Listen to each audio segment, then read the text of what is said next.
जय हिंद साथियों, आप सभी का स्वागत है आपके अपने परिवार एबीसी कॉम्पिटेटिव क्लासेस प्रसारण। आज हम लोग संविधान से संबंधित कुछ महत्वपूर्ण प्रश्नों को देखेंगे। जो दोस्त किसी भी कॉम्पिटेटिव एग्जाम की तैयारी कर रहे हैं उनके लिए ये वीडियो काफ़ी महत्वपूर्ण है।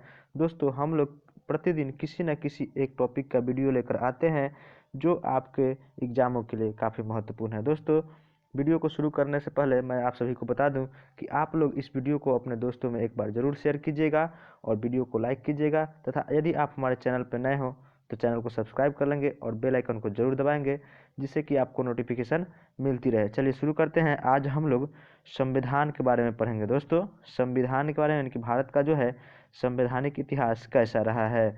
ठीक है, तो सबसे पहले जानते हैं कि कैसा रहा है। तो दोस्तों, संविधान को जो है इंग्लिश में क्या बोला जाता है? कॉन्स्टिट्यूशन। ठीक है, क्या बोला जाता है? कॉन्स्टिट्यूशन। ठीक है, इसे जो है लैटिन, यह एक क्या है? लैटिन भाषा का शब्द है। ठीक है, जिसका अर्थ क्या होता है? जिसका अर्थ होता है महत्वपूर्ण विधि। ध्यान रखेंगे, जिसका अर्थ महत्वपूर्ण विधि होता है। ठीक है, और आगे देखते हैं। संविधान यह बुनियादी नियमों का संग्रह है जिसके अनुसार किसी भी देश का शासन चलाना आसान होता है। यानी कि संविधान के द्वारा जो है किसी भी देश के द्वारा शासन को चलाया जा सकता है काफ़ी अच्छी तरीके से। ठीक है, चलिए आगे देखते हैं। आधुनिक संविधान का सबसे महत्वपूर्ण स्रोत कौन सा है? तो 1776 का जो है अमेरिकी संविधान। आधुनिक इतिहास का स्रोत जो है 1776 का अमेरिका का संविधान। ठीक है, यानी कि विश्व में पहला लिखित संविधान जो है किसे? अमेरिका के संविधान को माना जाता है। ठीक है, विश्व का पहला लिखित संविधान आपका अमेरिका का संविधान हो जाएगा। और सबसे बड़ा लिखित संविधान, दोस्तों सबसे बड़ा लिखित संविधान पूछे तो वह भारत का होगा। ठीक, चलिए देखते हैं आगे प्रश्न। और संविधान की ऐतिहासिक पृष्ठभूमि कैसे कैसे या कब से कब तक रही है। ठीक है, दोस्तों सबसे पहले जानेंगे कि 31 दिसंबर 1600 ईस्वी को, ठीक है 31 दिसंबर 1600 ईस्वी को गठित अंग्रेजी ईस्ट इंडिया कंपनी भारत में व्यापार करने दिसंबर सन 1600 ईस्वी को ब्रिटिश ईस्ट इंडिया कंपनी की स्थापना हुई थी और वो है भारत में व्यापार करने के लिए आई थी। और धीरे धीरे व्यापार के माध्यम से उन लोगों ने यहाँ भारत में शासन करना प्रारंभ कर दिया। ठीक है, चलिए आगे देखते हैं। ईस्ट इंडिया कंपनी के द्वारा सुव्यवस्थित शासन की शुरुआत 1773 के रेगुलेटिंग एक्ट के द्वारा किया गया। ठीक है, कब? 1773 के रेगुलेटिंग एक्ट के द्वारा जो है क्या सुव्यवस्थित शासन की शुरुआत कब की गई? 1773 के रेगुलेटिंग एक्ट के द्वारा। यानी कि उन लोगों को शासन प्रशासन चलाने में दिक्कतें आने लगी, जिसके कारण उन्होंने 1773 का रेगुलेटिंग एक्ट पारित किया और कुछ नियम कानून बनाए। ठीक है, अगला जो क्वेश्चन है आगे दोस्तों देखते हैं। सबसे पहले अंग्रेजों ने 1773 का रेगुलेटिंग एक्ट लाया। क्या, कौन सा एक्ट लाया?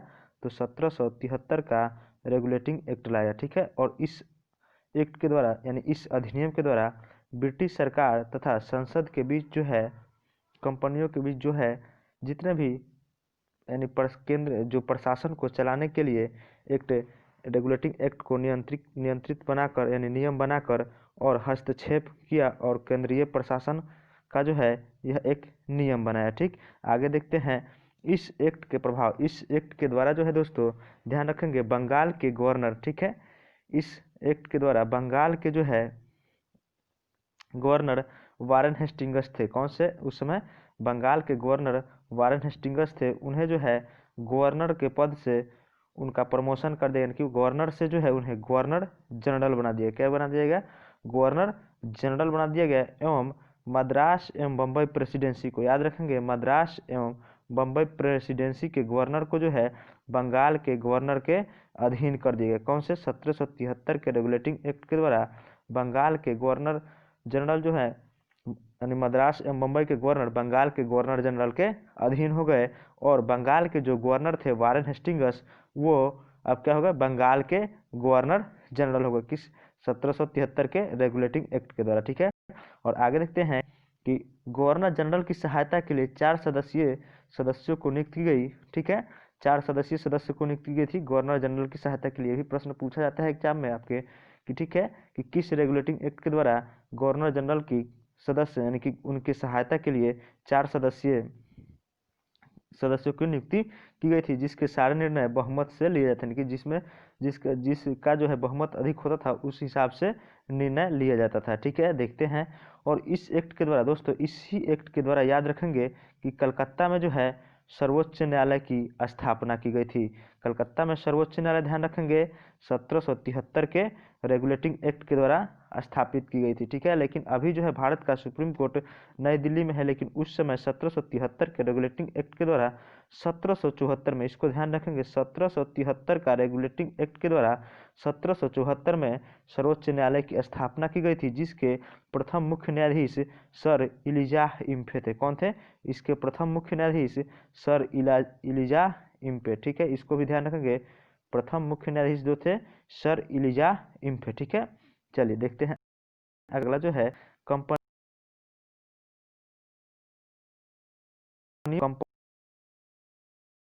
के क्रम को निजी व्यापार एवं उपहार लेने पर भी प्रतिबंध लगा दिया, यानी कि कंपनी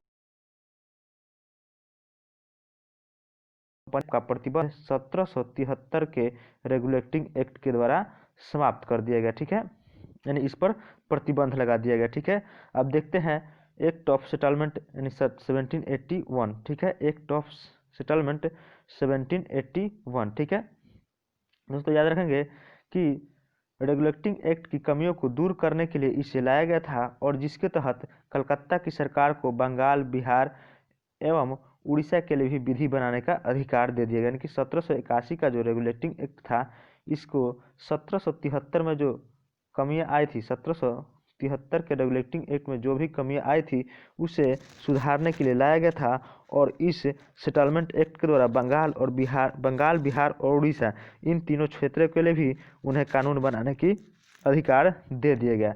चलिए देखते हैं। और इसके बाद जो है, ये थे आपके 1773 के रेगुलेटिंग एक्ट में कौन कौन से बदलाव या कौन कौन से निर्णय लिए गए थे। उसके बाद अब आता है 1774 का पिट्स इंडिया एक्ट। कौन सा? 1774 का पिट्स इंडिया एक्ट। चलिए देखते हैं।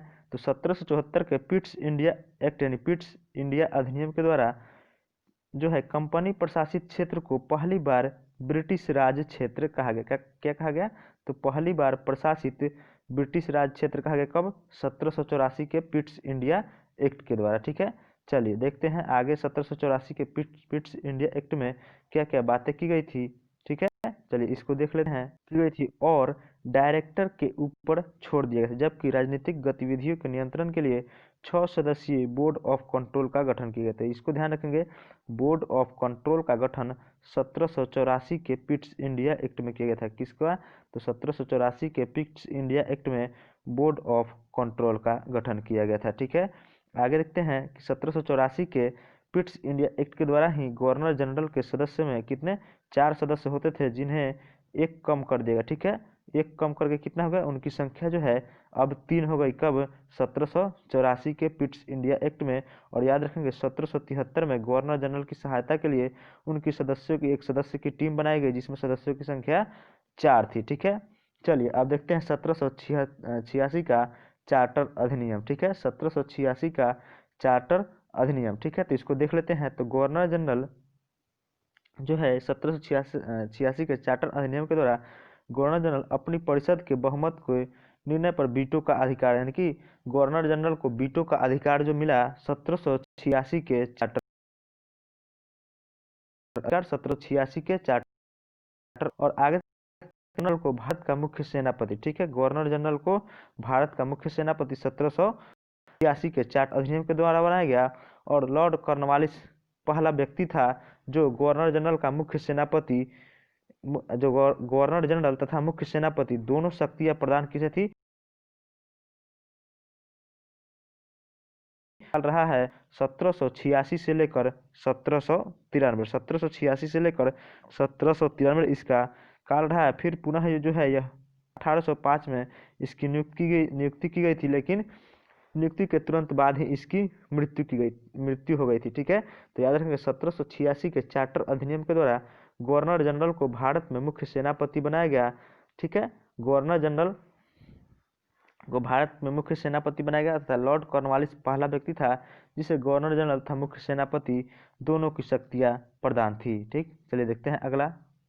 आगे देखते हैं 1793 का चार्टर अधिनियम। दोस्तों ध्यान रखेंगे 1793 के चार्टर अधिनियम में जो है नियंत्रण बोर्ड यानी कि बोर्ड ऑफ कंट्रोलर के सदस्यों तथा कर्मचारियों को वेतन आदि भारतीय राजस्व में से देने की व्यवस्था की गई थी। यानी बोर्ड ऑफ कंट्रोलर का जो गठन किया गया था, ठीक है, उसके सदस्य एवं कर्मचारी का जो है वेतन किसके द्वारा, तो 1793 के अधिनियम के द्वारा जो है ये किया गया था कि उनका वेतन कहाँ से दिया जाएगा, तो उनका वेतन जो है भारतीय राजस्व से उनका वेतन दिया। बोर्ड ऑफ कंट्रोलर के जितने भी सदस्य होंगे उनके कर्मचारियों का वेतन भारतीय राजस्व से दिया जाएगा। यह जो है 1793 के चार्टर अधिनियम के द्वारा कहा गया था। ठीक है, अगला देखते हैं। अगला जो है कंपनी का भारत में व्यापार करने का अधिकार 20 वर्षों के लिए बढ़ा दिया। यानी कि 1793 के चार्टर अधिनियम में क्या किया गया, 1793 के दोस्तों चार्टर अधिनियम में याद रखेंगे कि उनका व्यापार करने का अधिकार जो है कितने साल के लिए, तो 20 साल के लिए बढ़ाया गया था 1793 के चार्टर अधिनियम के द्वारा। ठीक है, देखते हैं आगे। आगे देखते हैं 1793 के अधिनियम के द्वारा ही गवर्नर यानी अपनी परिषदों को निर्णय को रद्द करने का अधिकार भी गवर्नर जनरल को दे। यानी कि अपनी परिषद जो भी आप निर्णय लेते हैं यानी गवर्नर लेता था, उनके अधिकार जो दिए गए कि गवर्नर जो है उसे रद्द भी कर सकता है। ठीक है, आगे देखते हैं 1700 हम लोगों ने 93 का चार्टर अधिनियम देखा। आगे जो है 1813 का चार्टर अधिनियम। दोस्तों ध्यान रखेंगे 1813 का चार्टर अधिनियम। ठीक है, तो इस चार्टर अधिनियम के द्वारा दोस्तों याद रखेंगे 1813 के चार्टर अधिनियम के द्वारा भारत के साथ जितने भी व्यापार थे उसको समाप्त कर दिए गए। ठीक है, भारत के साथ जितने भी व्यापार थे उनको समाप्त कर दिए गए, लेकिन चाय के व्यापार को खुला रखा गया। चाय एवं चीन के साथ उनके व्यापार को बंद नहीं किया गया, यानी 1813 के चार्टर अधिनियम के द्वारा। तथा इस अधिनियम के द्वारा ईसाई मिशनरियों को भारत में ईसाई धर्म की शिक्षा की अनुमति, ईसाई धर्म के प्रचार की अनुमति दे दी गई। 1813 के चार्टर अधिनियम के द्वारा ईसाई धर्म के प्रचार की अनुमति ईसाई मिशनरियों को दे दी गई। ठीक, आगे देखते हैं। और 1813 के चार्टर अधिनियम के द्वारा जो है दोस्तों 1 लाख रुपए प्रति वर्ष ब्रिटिश अधिकृत क्षेत्र में शिक्षा पर खर्च करने का प्रावधान भी किया गया था। यानी कि प्रत्येक 1 साल में जो है 1 लाख रुपया, ठीक है, का व्यवस्था किया था। कब अधिनियम में 1813 के चार्टर अधिनियम में कहा गया था कि प्रत्येक 1 साल पर 1 लाख रुपया शिक्षा पर खर्च किया। यानी पहली बार शिक्षा पर खर्च की बात 1813 के चार्टर अधिनियम में किया गया था। आगे देखते हैं 1800, अब नेक्स्ट आता है 1833 का चार्टर अधिनियम। इस एक्ट के द्वारा कंपनी के व्यापारिक अधिकार को समाप्त कर दिया गया। ठीक है, इस एक्ट के द्वारा जो है कंपनी के व्यापारिक अधिकार को समाप्त कर, यानी कि देखते हैं कि 1813 में जो है पूर्णतः समाप्त नहीं किया जाता है, इसमें चाय और चीन के साथ व्यापार को रहने दिया जाता है। ठीक है, 18, लेकिन 1833 में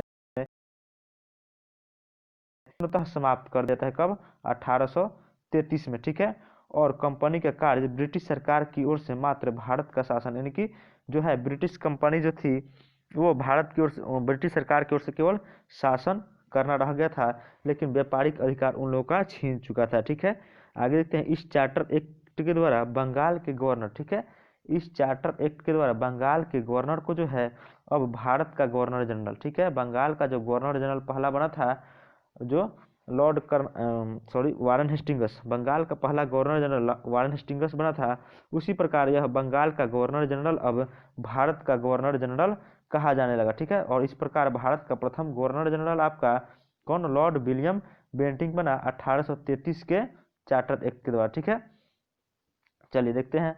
इस प्रकार भारत का प्रथम governor general Lord William Bentinck, और अंतिम बंगाल का गवर्नर पूछे तो लॉर्ड विलियम बेंटिंक। ठीक है, आगे देखते हैं। 1833 के चार्टर एक्ट के द्वारा एक विधि आयोग का गठन किया गया था। किसका, एक विधि आयोग का गठन, तथा लॉर्ड मैकाले की अध्यक्षता में, किसकी अध्यक्षता में, लॉर्ड मैकाले की अध्यक्षता में प्रथम अध्यक्ष बनाया गया। ठीक है, तो विधि आयोग का गठन किया गया था, लेकिन इस आयोग के अध्यक्ष कौन थे, लॉर्ड मैकाले। ध्यान रखेंगे लॉर्ड मैकाले इस विधि आयोग के अध्यक्ष थे, और विधि आयोग का गठन 1833 के चार्टर अधिनियम के द्वारा किया गया था। ठीक, आगे देखते हैं कि मैकाले को विधि सदस्य के रूप में जोड़ा गया, जिसकी कार्यकारिणी में मत देने का अधिकार नहीं था। ठीक है, तो मैकालो को किसमें, विधि सदस्य के रूप में जोड़ा गया था, लेकिन मैकालो को जो है इसमें वोट देने का अधिकार नहीं था। इस प्रकार कार्यकारिणी में सदस्य में संख्या पुनः 4 हो गई। कार्यकारिणी में जो है सदस्यों की संख्या बढ़ गई थी, लेकिन वोट देने का पहले 4 थी, फिर उसे घटाकर 3 किया गया और फिर क्या किया गया, एक विधि आयोग का जो है अध्यक्ष बनाया गया। यानी कि इस प्रकार जो है विधि आयोग में सदस्यों की संख्या कितनी हो गई थी, तो 4 हो गई थी। ठीक है, चलिए देखते हैं आगे। चलिए, भारत में स्थिति की सुधारने का निर्देश दिया कब, 1833 के चार्टर अधिनियम के द्वारा। किसका, तो भारत में दासों का जो है स्थिति को सुधारने की बात की गई थी और 1843 में इसी अधिनियम के द्वारा 1843 में एक कानून बनाकर दास प्रथा को अवैध घोषित कर दिया। कब, 1843 में। उस समय भारत का गवर्नर जो था एलन बरो। इसको भी याद रखेंगे, ये भी प्रश्न पूछा जाता है कि किसके शासनकाल में दासों के व्यापार को यानी कि अवैध घोषित किया गया, तो एलन बरो के काल में 1833 के अधिनियम के द्वारा सन 1843 में। ठीक, चलिए देखते हैं अगला। कंपनी के अधीन किसी पद पर नियुक्ति के मामले में भारतीयों से किसी भी प्रकार का भेदभाव निषिद्ध किया। यानी कि किसी भी पद पर नियुक्त करने के लिए भारतीयों से भेदभाव नहीं किया जाएगा। कब, 1833 के अधिनियम में यह बातें स्पष्ट हुई थी। ठीक है, अगला जो है, इस अधिनियम के द्वारा संपूर्ण भारत के लिए अधिनियम बनाने का अधिकार गवर्नर जनरल को दिया गया। यानी कि गवर्नर जनरल को जो है संपूर्ण भारत के लिए वह कानून बना सकता था। किसके द्वारा, तो 1833 के अधिनियम के द्वारा गवर्नर जनरल संपूर्ण भारत के लिए कानून को बना सकता था। ठीक है, और याद रखेंगे, और इसी अधिनियम के द्वारा सती प्रथा को अवैध घोषित किया। सती प्रथा, अवैध प्रथा और कन्यावध को अवैध घोषित किया गया था। कब, तो 1833 के चार्टर अधिनियम के द्वारा। और सती प्रथा को जो है अवैध सन 1829 में लॉर्ड विलियम बेंटिंक के द्वारा और राजा राम मोहन राय के प्रयासों से अवैध घोषित किया गया था। तो ध्यान रखेंगे, सती प्रथा, दास प्रथा, कन्यावध, ये सभी लॉर्ड विलियम बेंटिंक के काल में और 1833 के चार्टर अधिनियम के द्वारा। ठीक है, 1833 के चार्टर अधिनियम के द्वारा भारत का यानी बंगाल का जो गवर्नर जनरल था वो अब भारत का गवर्नर जनरल कहा जाने लगा और इस प्रकार भारत के प्रथम governor general Lord William Bentinck हुए। ठीक है, चलिए अब हम लोग यहाँ तक 1833 के चार्टर अधिनियम को देख चुके हैं। आगे देखते हैं 1853 का चार्टर अधिनियम। ठीक है, चलिए देखते हैं 1853 के चार्टर अधिनियम में। इस अधिनियम के द्वारा सेवाओं में नामजदगी का सिद्धांत को समाप्त कर दिया गया। ठीक है, सेवाओं में नामजदगी के सिद्धांत को समाप्त कर दिया गया एवं कंपनी के महत्वपूर्ण पदों की प्रतियोगी परीक्षाओं के आधार पर भरने की व्यवस्था की गई। जैसे दोस्तों, पहले जो है किसी भी पद पर इसी तरह नियुक्ति कर दी जाती थी। ठीक है, और इसी अधिनियम के द्वारा कंपनी के जितने भी महत्वपूर्ण पद थे उसको प्रतियोगी परीक्षा के आधार पर भरने का जो है व्यवस्था की गई। ठीक है, तो कब, तो 1853 के चार्टर अधिनियम के द्वारा कंपनी के जितने भी पद थे उनको जो है प्रतियोगी परीक्षा के आधार पर भरने का काम शुरू किया गया। कब, 1853 के चार्टर अधिनियम के द्वारा। ठीक है, आगे देखते हैं। आगे जो है कि PWD तथा सार्वजनिक निर्माण विभाग बनाया गया। ठीक है, तो सार्वजनिक निर्माण विभाग को कब बनाया गया, तो 1853 के चार्टर अधिनियम के द्वारा। ठीक है, सार्वजनिक निर्माण विभाग जो है लॉर्ड डलहौजी के काल में। कब, लॉर्ड डलहौजी के काल में भी प्रश्न पूछा जाता है कि सार्वजनिक निर्माण विभाग किसके काल में बनाया गया था, तो लॉर्ड डलहौजी के काल में, जिसका शासनकाल 1848 से लेकर 56 तक था। ठीक है, इसको याद रखें, 1856 तक था और इसी समय जो है सार्वजनिक निर्माण विभाग की स्थापना की गई। ठीक, आगे है कि विधि निर्माण के लिए 12 सदस्य अखिल भारतीय विधान परिषद की स्थापना की गई। ठीक है, विधि के निर्माण के लिए 12 सदस्य का जो है अखिल भारतीय विधान परिषद की स्थापना की गई थी। कब, तो 1853 के चार्टर अधिनियम के द्वारा। ठीक है, चलिए देखते हैं आगे। आगे जो है इसी में जो है यह व्यवस्था की गई थी कि भारतीय क्षेत्र पर कंपनी का प्रभुत्व संसद ना चाहे तब तक जारी रहेगा। ठीक है, 1853 के, ठीक है याद रखेंगे, 1853 के चार्टर अधिनियम के द्वारा ही यह व्यवस्था की गई थी भारतीय क्षेत्रों पर कंपनी का जो है प्रावधान जब तक संसद ना चाहे तब तक इन लोग का जो है व्यवस्था जारी रहेगा। दोस्तों, यदि वीडियो आपको अच्छी लगी हो तो दोस्तों में शेयर कर दीजिएगा और यदि आप हमारे चैनल पर नए हो तो चैनल को सब्सक्राइब जरूर कर लेंगे और वीडियो को लाइक करेंगे। चलिए दोस्तों, हम लोग यही वीडियो को यहीं पे समाप्त करते हैं। फिर नेक्स्ट डे से जो है अगले दिन हम लोग भारत शासन अधिनियम 1858 के बारे में पढ़ेंगे। इस प्रकार शासन अधिनियम के बाद हम लोग पूरी तरह जो है भारत के संविधान के बारे में पढ़ेंगे। ठीक।